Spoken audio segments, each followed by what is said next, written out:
In the small, dusty town of Oakhaven, masculinity was currency. It was measured in the roar of a pickup truck, the callous skin of a farmer's hand, and the stoic silence of men who believed emotions were a sign of weakness. Boys were taught to be tough, to suppress their feelings, and to view vulnerability as a failure. This was the world Lily was born into, a world where the air itself seemed thick with unspoken rules and rigid expectations.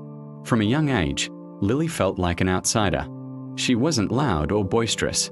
She preferred books to brawls and quiet conversations to rowdy gatherings. She saw the toll this culture of toughness took on the men and boys around her. She saw her own father, a man with a kind heart, retreat into a shell of stoicism, unable to express his grief after her grandmother passed away. She saw her brother, Daniel, get into fights at school, desperate to prove his strength, only to come home with a bruised face and an even more bruised spirit. The breaking point for Lily came one scorching summer afternoon. The annual Oakhaven Strongman competition was in full swing. Men lifted impossibly heavy stones and pulled trucks with thick ropes, their faces contorted with effort.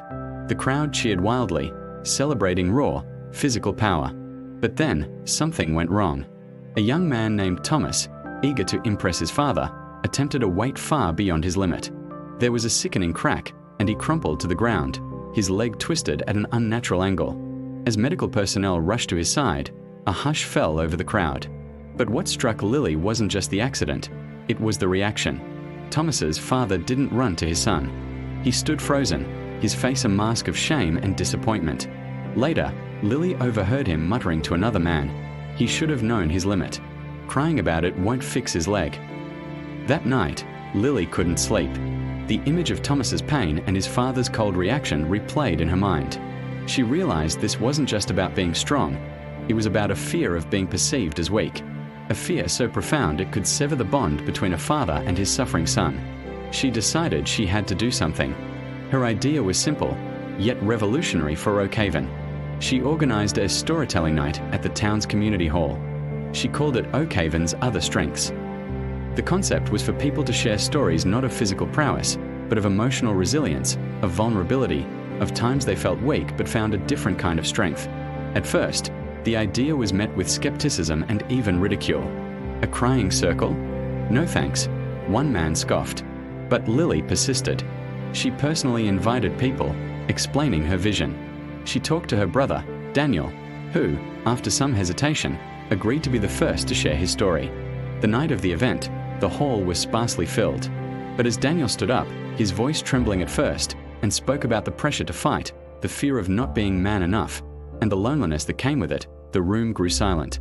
He talked about how he secretly wrote poetry to cope with his feelings, pulling a crumpled piece of paper from his pocket and reading a few lines.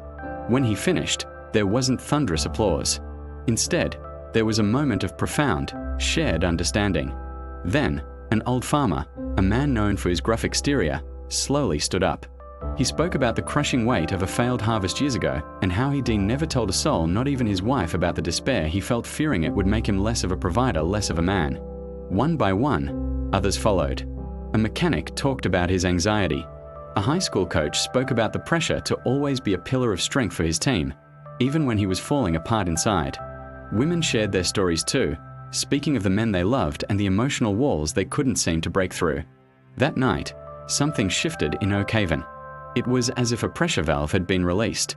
The storytelling nights became a monthly tradition. The conversations started to change. Men began talking to each other, not just about trucks and sports, but about their lives, their fears, and their hopes. Lily's father started opening up about his grief, and his relationship with Lily and Daniel deepened. The town didn't change overnight. The strongman competition still happened every year. But now, there was something else. There was a space for a different kind of strength. The strength to be vulnerable, the courage to be open, and the power of a community that supports each other not just in their triumphs but in their struggles as well.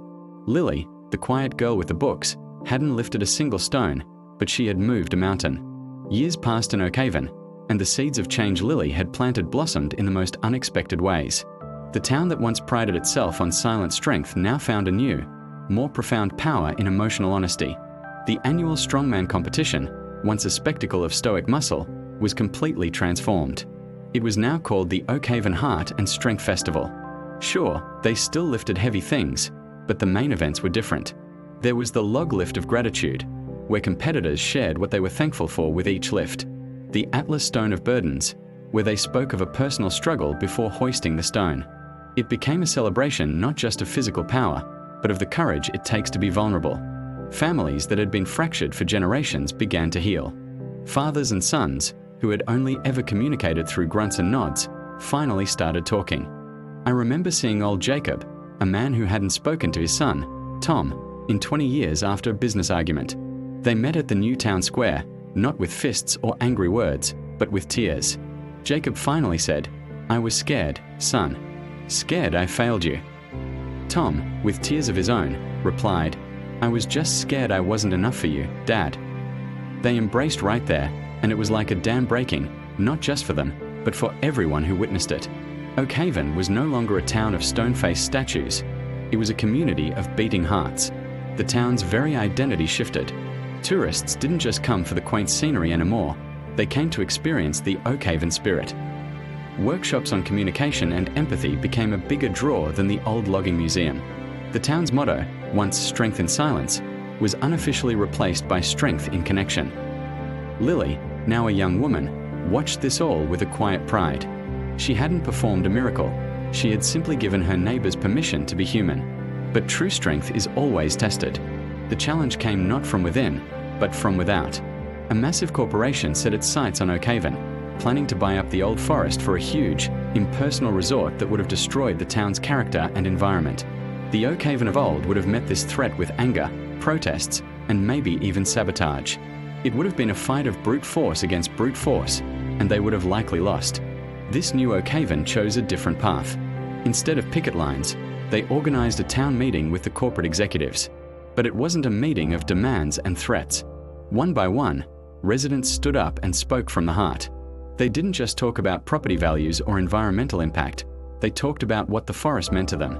They shared stories of first kisses under the old oak, of children learning to climb the sycamores, of finding peace among the pines after a loved one had passed. They spoke with such raw, undeniable honesty about their connection to the land that the executives, who had come prepared for a business negotiation, were left speechless.